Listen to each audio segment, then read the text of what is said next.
Hello বন্ধুরা, এই দেখো কাল আমি যে কাঠের উনানটা বানাতেছিলাম আজকে মোটামুটি আমার কমপ্লিট হয়ে গেছে। আমি এখন উপর থেকে মাটি দিয়ে দিচ্ছি, তারপর শুকিয়ে যাবে।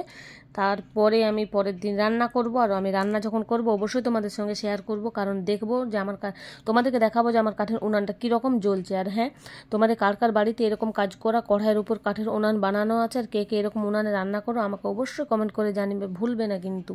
আর এই দেখো আমার শাশুড়ি পুরো ছুঁচমাটি গোবর মাটি দিয়ে উনানটা রেডি করে নিয়েছে। আর এই দেখো আমি রান্না চাপিয়ে দিয়েছি। শীতকাল পড়ে গেছে, আর আমি ভাবলাম আজকে মাংসটা বাইরে কাঠের উনানে রান্না করা যাক, কারণ কাঠের উনানের রান্না সেই লেভেলের টেস্টি হয়। আর এই দেখো পেঁপে আর বড় বড় রসুনের কোয়া দিয়ে আমি হাঁসের মাংস এখানে রান্না করছি, পুরো কষা কষা।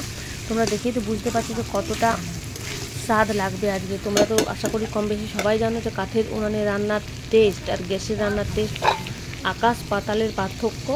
তো আমি আজকে ভাবলাম যে কাঠের উনানে রান্না করে। এই দেখো আমার বানানো উনানটা পুরো দপদপ করে জ্বলছে।